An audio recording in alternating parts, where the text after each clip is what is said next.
오늘은 아브라함 이야기에 잘 알고 있는 창세기 22장 모리아산으로 올라가는 그 유명한 또 본문을 오늘 보게 되겠습니다.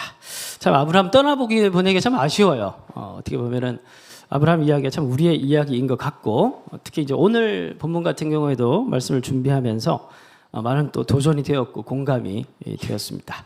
자, 믿음이라는 것이 이런 종류의 것이구나라는 걸 다시 깨달을 수 있었습니다. 오늘은 시험을 이기는 세 가지 방법이라는 말씀의 제목으로 22장 모리아산으로 올라가는 아브라함의 이야기를 살펴보도록 하겠습니다. 여러분 인스타 첫 번째 카드 뉴스 페이지에도 있듯이 하나님은 시험을 하실까요? 안 하실까요? 하시는 분이실까요? 아니면 시험을 하는 것과는 상관이 없는 분이실까요? 인스타에 있죠. 예. 하시는 분입니다. 그죠? 1절을 봅시다. 그 일 후에 하나님이 아브라함을 어떻게 시험하시죠. 그죠? 근데 여러분 뭐든지 디테일이 중요합니다. 성경에 나오는 하나님의 시험은 세 가지 종류가 있습니다. 첫 번째가 방금 이 1절의 말씀처럼 대놓고 하나님이 직접 시험하는 경우가 있습니다. 그게 첫 번째고, 두 번째는 뭐냐면 욥기서를 보면은 사탄이 두루 다니며 삼킬 자를 찾다가 이제 하나님 앞에 가서 욥을 뭐라고 하면서 내가 한번 건드려 볼까요? 뭐 이렇게 얘기를 하죠. 그러면 하나님이 뭐라고 얘기를 하십니까? 한번 해봐라. 허용하시는 경우가 있습니다. 첫 번째는 하나님이 직접 시험을 하시는 경우가 있고, 두 번째는 사탄이 시험을 하도록 하나님이 허용하시는 경우가 있습니다. 이 첫 번째 경우와 두 번째 경우는 모두 다 그 사람의 죄와는 상관이 없습니다. 그렇죠? 세 번째는 뭘까요? 세 번째는 야고보서를 보면 자기 죄와 자기 욕심 때문에 빠지는 시험이 있다고 얘기를 합니다. 그러면서 야고보가 뭐라고 얘기를 하냐면, 자, 읽어드릴게요. 사람이 시험을 받을 때에 내가 하나님께 시험을 받는다 하지 말지니, 세 번째 시험에 해당이 됩니다. 그래서 저도 한 번씩 이제 목회를 하다 보면 그 성도님들이 와서 뭐 여러 가지 이제 고난에 대한 얘기를 하면서 하나님이 왜 내게 이르시는지 모르겠다 이렇게 얘기할 때가 있어요. 근데 맥락을 보면 자기 욕심 때문에 생긴 일이거든. 자기 죄 때문에 생긴 일이거든. 그걸 왜 모를까? 뭐 이런 생각을 하지만 말로 꺼내진 않죠. 어떡해요. 이렇게 위로를 하고 보내는데, 그 사실 자기가 분명히 생각을 잘 분별을 해야 됩니다. 이 시험이 누구 때문에 올 수 있다? 자기 죄와 자기 욕심 때문에 이 시험이 올무에 빠질 수 있다라는 거예요. 그런 경우에 야고보가 뭐라고 얘기를 한다고요? 사람이 시험을 받을 때에 내가 하나님께 시험을 받는다 하지 말라는 겁니다.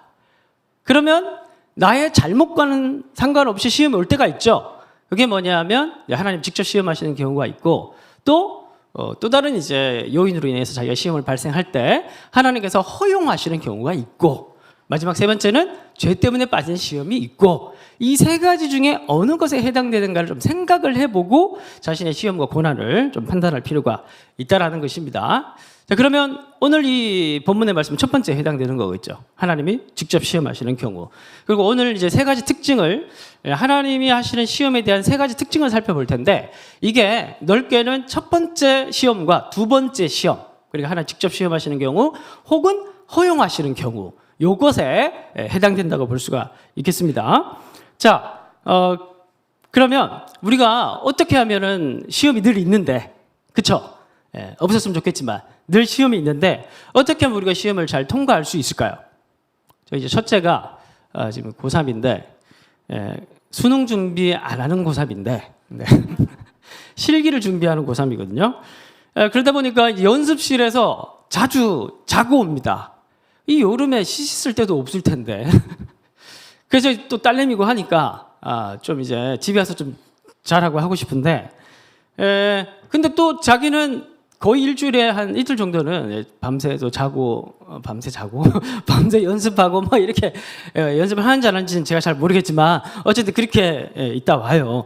고생스러울 거고 또 씻지도 못할 거고, 그래서 지금 얼마 안 남았으니까 또 열심히 하려고 그런 거겠죠. 저는 그렇게 안 했으면 좋겠는데 제가 시켜서 하는 건 아니거든요. 그러니까 자기가 자원해서 하고 있는 거죠. 이 시험은 무슨 말이냐면 시험을 잘 통과하고 시험을 잘 이겨내기 위해서 중요한 건 뭐냐 하면 시험의 맥락과 특징을 잘 이해하고 있으면 생각보다 잘 견딜 수 있다는 거예요. 근데 이걸 잘 모르고 그냥 무작정 시험만 견디려고 그러면 나오는 건 원망밖에 없는 거예요. 이해가 안 되는 상황이니까. 근데 하나님이 직접 하시는 경우나 허용하시는 그런 시험에 내 잘못이 아닌데 내 잘못이면은 내가 그냥 감내하면 되는 거예요. 책임지면 되는 거고. 그렇죠? 근데 그렇지 않은 경우가 많잖아요. 그러면 그런 경우들이 꽤 많은데 사실은 인생을 살다 보면 그러면 그런 경우에 마치 수능을 준비하거나 실기를 준비하는 어떤 수험생 같이 자기가 맥락을 이해하고 맥락에 참여하고 있으면 훨씬 더 자기가 자발적으로 이 시험을 잘 견디고 이겨낼 수 있다는 것이에요.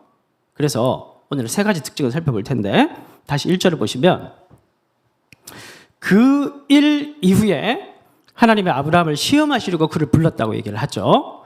여기서 그 일 이후라는 단어가 히브리 원문을 보면은 꽤 긴 문장입니다. 이 세 개의 단어가 붙어서 나오는 표현인데 이렇게 짧게 번역을 해서 그런데 이게 창세기 15장 1절에 있고 22장 1절에 있습니다. 이 단어가 긴 세 단어가 그러니까 그 일 이후 자 15장 1절 띄워주셨네요. 아니군요. 15장 1절 한번 띄워주십시오. 다 같이 한번 읽어보겠습니다. 시작. 예, 됐습니다. 여기 보면 환상 중에 아브라함에게 입에서 횃불 언약을 맺는 장면입니다. 15장.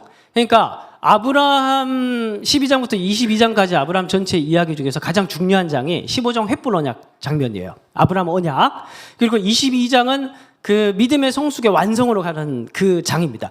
15장과 22장이 제일 중요한 장인데 이 두 개의 장의 스토리가 시작되기 전에 이 단어가 공통적으로 나왔다라는 거예요. 그게 뭐냐면 이 일 이후에라는 말인 겁니다.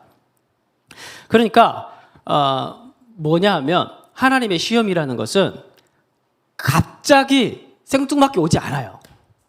그러니까 여러분 귀신이 뭘 한다 그러면 장난친다 그러죠. 흔히 하는 말로 귀신이 장난친다. 귀신은 장난을 쳐요. 맥락이 없어요.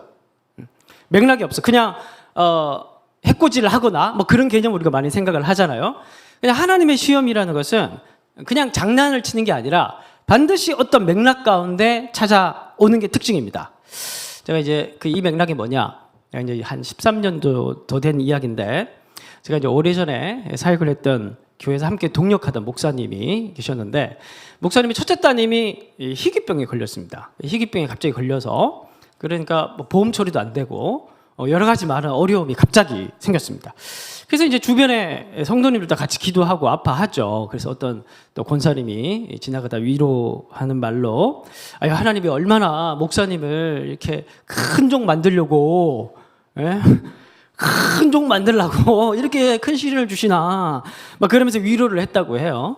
그 이제 목사님이 이제 저랑 사적인 자리에서 지나가는 말로 그러시더라고요. 난 한 번도 나는 큰 종 되겠다고 기도한 적이 없는데 한 번도 큰 종 되겠다 기도한 적이 없는데 그런 맥락이 아니라는 거예요. 여러분 잘 기억하세요. 제가 누누이 자주 드리는 말씀이지만 시험을 많이 당한다고 굉장히 멋진 사람이 되는 건 아닙니다. 오히려 시험 없이 잘한 사람이 더 해맑아요. 오히려 시험 없고 뭐 이렇게 잘 자란 사람들이 착하고 해맑고 그래요. 시험에 많이 당한 사람은 거칠고 그러니까 우리가 이제 그렇게 자꾸 생각하지 말라는 거, 목적론적으로 자꾸 생각하지 말라는 거예요. 그런 맥락이 아니고 그 일 후에 찾아왔다는 이 맥락은 어떤 맥락과 가깝냐면 말씀 한번 띄워주십시오. 히브리서 12장 8절을 보시면 주께서 그 사랑하시는 자를 징계하시고 그가 받아들이시는 아들마다 채찍질하심이라 하였으니 너희가 참음은 징계를 받기 위함이라. 하나님이 아들과 같이 너희를 대우하시나니 어째 아버지가 징계하지 않는 아들이 있으리요. 징계는 다 받는 것이거늘 너희에게 없으면 사생자여 친아들. 이 맥락이에요.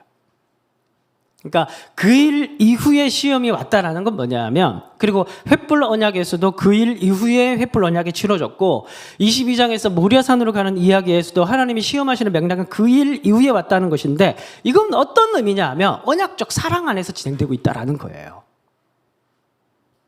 한마디로 보통 우리가 시험이 오면 이 시험이라는 것은 일반적으로 세상에서 얘기하는 시험이라는 것은 탈락시키기 위한 것입니다. 기본적으로 불신을 기초로 한 시험들입니다.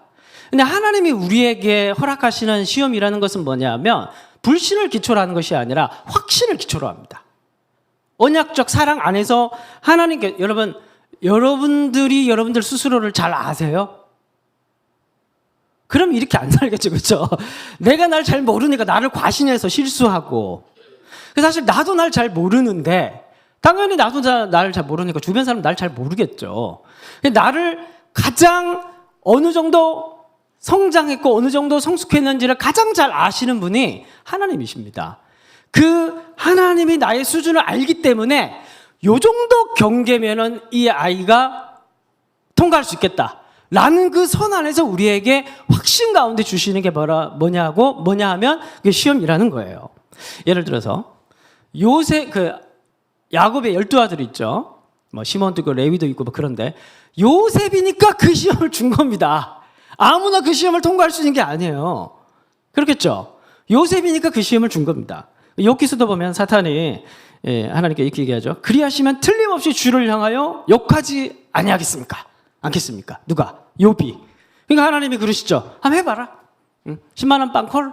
한번 해봐라. 하나님 해봐라 그러시죠. 하나님 아시는 거예요. 뭘 아십니까? 이 정도는 욥이 넘어간다는 거예요. 이 시험을 이길 수 있다는 거예요. 물론 막 그 경계에서 왔다 갔다 하잖아요. 막 그 아슬아슬한 그 신앙을 놓칠 것 같은 그 손에서 아슬아슬 줄타기를 하지만 하나님은 아시는 거예요.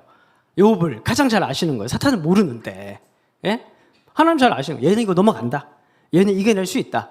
하나님께서 우리에게 허락하시는 시험이라는 것은 이 22장 아브라함을 시험하는 것도 마찬가지고 어떤 배경 안에서 언약적 사랑 안에서 그동안의 깊은 관계 안에서 나를 여기까지 만들어 오신 하나님이 그 믿음의 분량 안에서 하나님의 커트라인 아래에서 우리에게 허락하시고 허용하시거나 직접적으로 시험을 베푸신다는 겁니다. 제가 이제 지난 교회에 있을 때 제 별명이 몇몇 간사들이 저에게 김대리라는 별명을 붙였습니다. 일을 너무 빨리빨리 잘하니까. 그 좋은 게 아닌 것 같아요. 그래서 이제 한 번은 제가 세봤거든요. 제가 몇 개의 일을 맡고 있는지 세보니까 6개 정도를 동시에 맡고, 보통 한 2-3개 맡거든요. 저 6개를 동시에 맡고 있더라고요. 일은 아무에게나 맡기는 게 아니에요. 하나님께서 시험이라는 것도 아무에게나 시험을 허용하시는 게 아닙니다. 뭘 하기 때문에, 우리를 어떻게 대하시기 때문에, 하나님 우리를 어떻게 대우하시기 때문에, 믿기 때문에 주시는 거예요. 이 정도의 시험은 너는 넘어갈 수 있다. 그렇기 때문에 하나님께 주시는 거예요. 일을 맡기거나 시험을 맡길 때 못 믿어서 주시는 게 아니라 믿기 때문에, 확신하기 때문에 넌 이거 넘어갈 수 있다.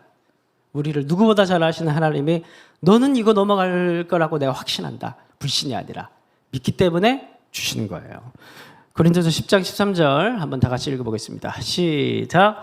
사람이 감당할 시험 밖에는 너희가 당한 것이 없나니 오직 하나님의 미쁘사 너희가 감당하지 못할 시험 당함을 허락하지 아니하시고 시험 당할 즈음에 또한 피할 길을 내사 너희로 능히 감당하시. 믿으십니까? 이게 첫 번째 특징. 하나님께서 언약적 사랑 안에 그 바운더리 안에 주시는 시험. 이걸 여러분들이 잊지 않는다면 그러면 결과는 예측할 수 있어 없어요? 있죠? 표정이 왜 그래요? 결과는 예측할 수 있어 없어요? 있죠? 결과 어떨 것 같아요? 반드시 넘어갑니다. 걱정하지 마세요. 두 번째 특징 2절 봅시다. 여호와께서 이르시되 내 아들 내 사랑하는 독자 이삭을 데리고 모리아 땅으로 가서 내가 내게 일러준 한 산 거기서 그를 번제로 드리라. 늘 혼자 자꾸 이렇게 같이 이렇게 웃어주셔야 돼요. 번제로 드리라. 이게 두 번째 특징. 말이 돼요 안 돼요? 왜 말이 안 돼요? 첫 번째 말이 안 되는 이유 첫 번째 12장부터 하나님께서 아브라함에게 뭘 약속했어요? 자손을 줘서 그 자손을 통해서 뭐? 하늘의 별처럼 많게 해서 그래서 뭐? 열방에 복이 되게 하겠다. 그 하나님의 원대한 계획을 지금 이제 이삭이 청소년이니까 35년이 넘었어요. 35년 전부터 줄기차게 했던 약속이 있는데 아브라함에게 이게 이제 2절이 시험의 내용이잖아요. 어떤 시험의 내용을 주시냐면은 35년 동안 약속한 걸 하나님께서 말짱 도루묵으로 만드는, 물거품으로 만드는 명령을 지금 하고 있는 거예요. 그래서 이삭을 바치, 이제 이스마엘도 떠나보냈잖아요. 이스마엘도 떠나보냈는데 이삭까지 바치고 나면 또 이제 무자식이 되는 겁니다. 이제는 뭐 100살 넘어가죠. 110살 뭐 이 정도 넘어가는데 또 이제 무자식이 되는 겁니다. 그러면은 첫 번째 왜 말이 안 되냐면 첫 번째 말이 안 되는 이유는 뭐냐면은 이건 하나님 스스로가 하나님의 약속의 위기를, 하나님 스스로가 하나님께서 지금까지 하셨던 모든 하나님의 신실한 약속을 물거품으로 만드는 약속이에요. 시험의 내용이에요. 두 번째는 또 뭐가 문제일까요? 이 창세기 독자들이 시내산 아래에 있었던 이스라엘 백성들, 그 친구들은 율법을 받았던 사람들이죠. 그러면은 율법의 내용 중에 인신제사에 대한 경고가 있어요, 없어요? 레위기 말씀 보면 있거든요. 그 점에 2절의 내용은 뭐냐면 하나님 스스로도 신학적으로 모순에 빠지는 얘기예요. 잘 보세요. 하나님의 시험은 세상에서 치르는 시험과는 근본적으로 다릅니다. 그게 뭐냐면 이제 오늘 수능 얘기를 자꾸 하게 되는데 우리가 이제 수능 세대죠. 거의 학력고사 세대가 수능이든 학력고사든 딱 가면 책상 위에 뭐만 올려놔야 돼요? 수성 사인펜, 그리고 시험지와 OMR 카드, 그리고 그 사각형 책상 위에 혼자 앉아서 온종일 씨름하면서 이 사인펜 하나만 들고 이제 시험을 칩니다. 참고할 수도 없고 누구에게 물어볼 수도 없고 그 결과는 자기가 온전히 책임져야 하는, 정말 적자 생존의 틀 안에서 스스로 살아남아야 하는 오징어 게임과 같은, 그게 바로 뭐냐 하면 세상이 우리에게 내어주는 시험이라는 거예요. 근데 여러분, 저는 늘 그런 생각들을 합니다. 내가 망하면 하나님도 같이 망한다. 물론 뭐 하나님 입장에서 물어봐야 되지만 하나님 입장에서 물어봐야 되지만 제 입장에서 늘 그런 생각을 한다는 거예요. 내가 바르게 목회하고 있고 바르게 살고 있으면 하나님 입장에서는 아쉽다. 물론 물어봐야 된다고. 내 입장에서 계속 그런 생각을 한다라는 거예요. 여러분들이 정말 열방의 복으로 살고 있고 여러분들이 정말 하나님께서 보시기에 기뻐하는 삶을 살고 있으면 여러분들이 망가지면 누가 손해입니까? 하나님. 그 정도 확신 없습니까? 여러분의 삶에 대해서? 하나님께서 우리에게 내주시는 시험이라는 것은, 세상에서 하는 시험은 이 사람 사각형 책상 위에 올려놓고 자기 혼자 시험을 치고 자기 혼자 책임을 다 지게 만드는 그런 구조라고 한다면, 하나님의 시험이라는 것은 함께 치르시는 거예요. 우리 혼자 시험에 치르게 하시는 것이 아니라 그 시험에 실패하면, 그 시험에 망하면 하나님께서 함께 그 위기를 겪게 되는. 그러니까 결국에는 우리 그리스도인의 삶이라는 것은 하나님의 영광을 나타내는 이 세상의 빛이요 소금이요 열방의 복이기 때문에, 복의 통로이기 때문에 기본적으로 교회의 위기와 하나님 백성의 위기는 하나님 나라의 위기와 같이 찾아오는 것입니다. 그래서 절대 여러분들이 정말 하나님 안에서 정말 여러분들이 부끄럼 없이 살고 있다면 여러분들의 삶은 절대 망하지 않습니다. 왜? 같이 망하거든. 그 정도의 자신감이 있어야 될 줄 믿습니다. 3절 한번 봅시다. 3절 보시면 아브라함이 100% 그런 생각을 했던 것 같아요. 잘 보시면 우리가 이제 말씀을 좀 성경에서 얘기한 그거 자체로 잘 읽어야 되는데, 아브라함이 아침에 일찍 일어나 나귀의 안장을 치우고 두 종과 그의 아들 이삭을 데리고 번제에 쓸 나무를 쪼개가지고 떠나 하나님이 자기에게 일러주신 곳으로 가더니라고 얘기를 하는데, 아브라함에 대한 감정 묘사가 있어 없어요? 안 나오죠. 그 창세기 22장을 이제 설계하고 해석을 하는 것들을 이제 들어보면 그 아브라함에 대한 심리 묘사가 좀 많이 있습니다. 아브라함이 얼마나 힘들었을까? 아브라함이 아들을 데려가는데 얼마나 슬펐을까? 막 그랬으면은 슬퍼하고 주저하는 모습이 나타나겠죠. 4절. 제3일에 아브라함이 도착을 합니다. 그러니까 브엘세바에서 모리아산까지 직선거리로 70km입니다. 그러니까 그때 당시에 이제 돌아서 간다고 치면 한 80km 혹은 90km가 될 텐데, 청소년을 데리고 8, 90km를 걸어가면 딱 3일 걸립니다.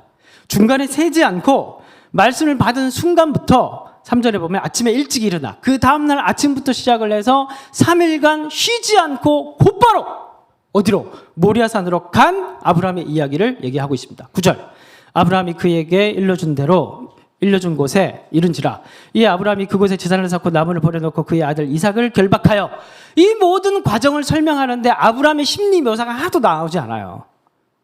아브라함이 정말 죽이려고 했던 것 같아요.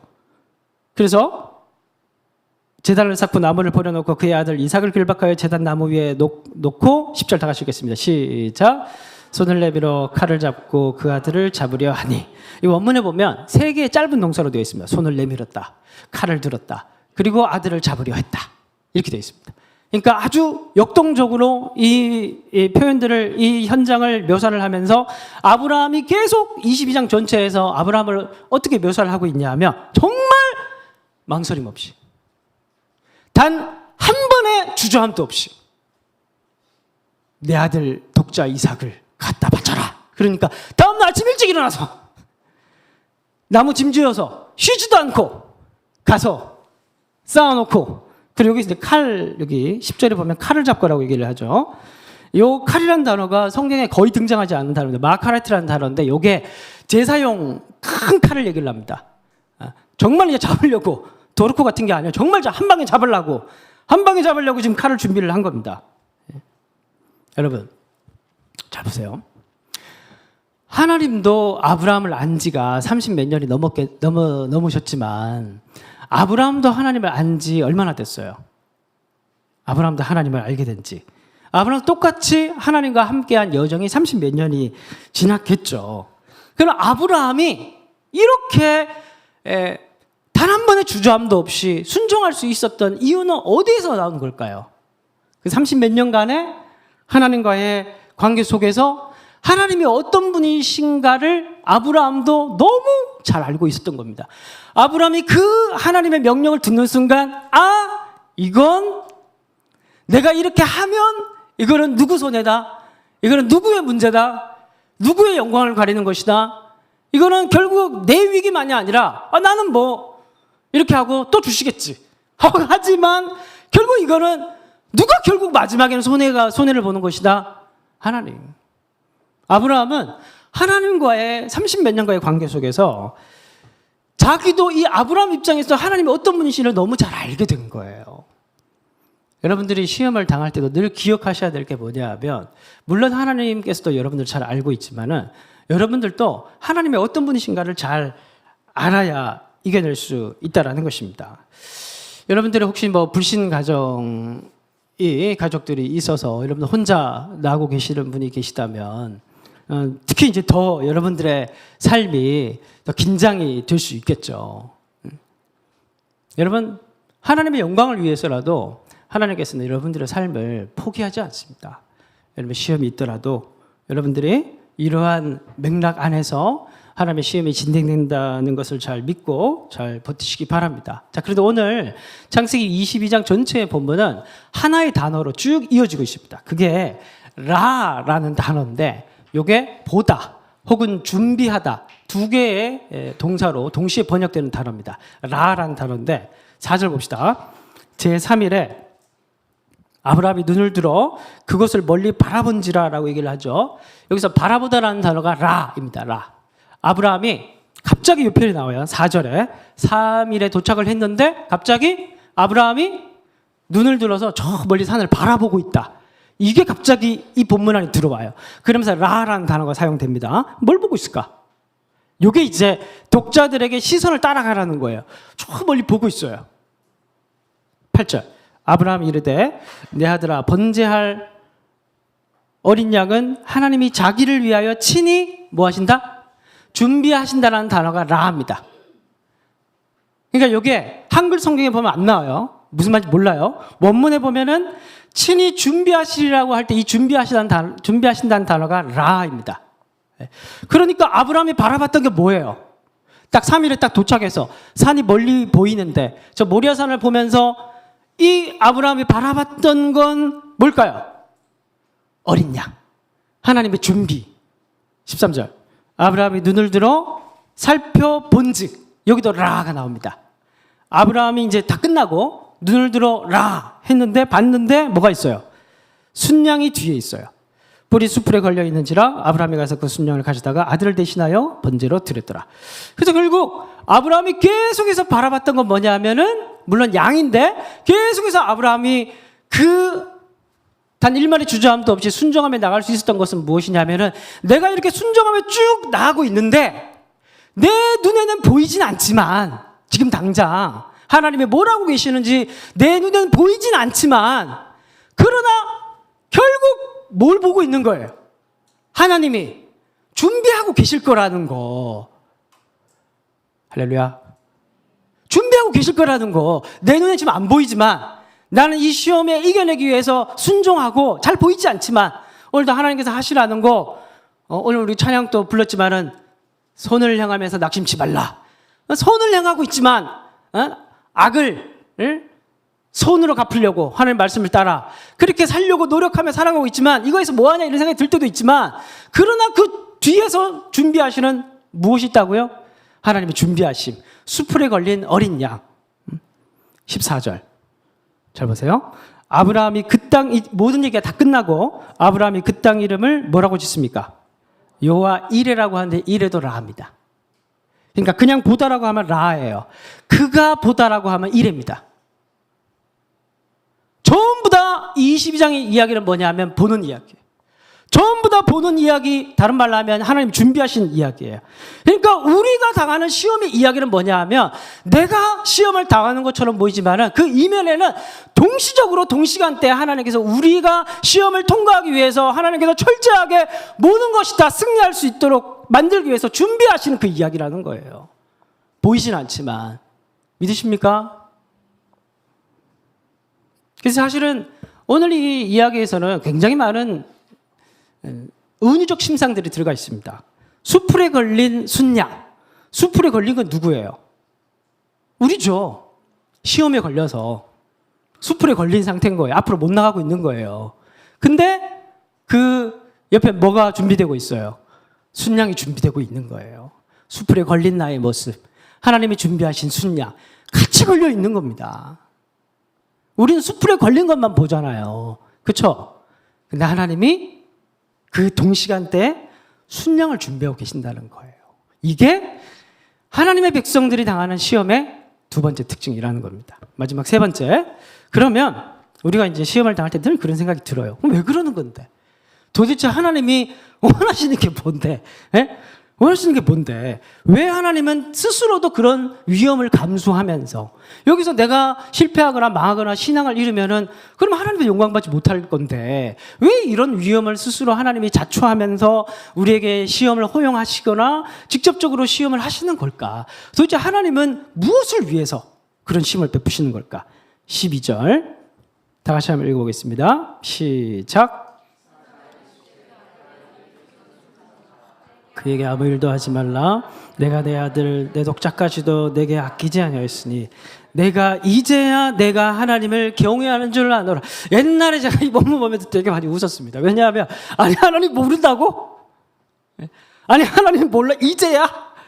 아니 하나님 우리 마음까지 다 감찰하신다는 분인데 아니 내 마음을 몰라서 표현해야 그래서 사랑은 표현해야 되는 거라고? 그래서 사실 그게 아닙니다. 구약 성경에서는 안다라는 단어와 관련된 단어가 네 가지가 있습니다. 동사가. 그런데 거기는 정보를 안다라는 동사가 따로 있고 여기에서 이제야 내가 하나님을 경외하는 줄 아노라라고 얘기를 할 때 이 단어는 제가 예전에 소돔과 고모라 본문을 할 때 그때 안다라는 단어 뭐라고 얘기를 했습니까? 그때 상관하리라. 야다라는 단어. 여기서 아노라라는 그 단어가 사용됩니다. 무슨 말이냐면 결국 하나님께서 원하시는 것은 무엇이냐면 이러한 우리가 넘어갈 수 있는 선 안에서의 우리의 수준에 맞게끔 주시는 시험 그리고 홀로 내버려 두시지 않고 하나님이 옆에서 함께 준비하시면서 이것을 이겨낼 수 있도록 동행하시면서 결국 이겨냈을 때 그 마지막에 하나님께서 원하시는 건 무엇이냐면은 이전보다 더 깊은 하나님과 우리와의 언약적 사랑에 넓어지고 깊어지는 그 하나님과의 친밀한 하나님과 하나님 백성과의 사랑을 하나님께서는 기대하신다라는 것이에요. 말씀을 맺겠습니다. 마태복음 4장을 보면 광야에서 마귀가 예수님을 시험하죠. 두 번째 시험이 뭡니까? 높은 건물에서 뛰어내리라. 그러면 마귀가 뭐라고 얘기합니까? 그러면 하나님의 사자를 통해서 너의 발이 땅에 부딪히기 전에, 부딪히지 않게 할 것이다. 전에 너를 붙들 것이다. 이제 그런 얘기를 합니다. 예수님이 뭐라고 얘기하십니까? 주 너의 하나님을 시험하지 말라고 하죠. 마귀와 예수님이 동시에 가지고 있는 대전제가 있습니다. 뭘까요? 하나님은 하나님 백성들을 시험할 때, 혹은 하나님 백성들이 시험당할 때 땅에 떨어질 것처럼 보이지만 그 떨어지기 직전에 하나님은 어떻게 하신다는 거예요? 상하지 않도록 잡아채신다는 거예요. 그래서 믿음이라는 건 뭐냐면, 시험당할 때 믿음이라는 것은 무엇이냐 하면 머리가 땅에 닿기 직전까지 믿는 것이에요. 할렐루야. 땅에 닿기 직전까지입니다. 제가 전에 한번 얘기를 했죠. MT 갔을 때 뒤로 넘어갈 때 이렇게 뒤에서 받는 거.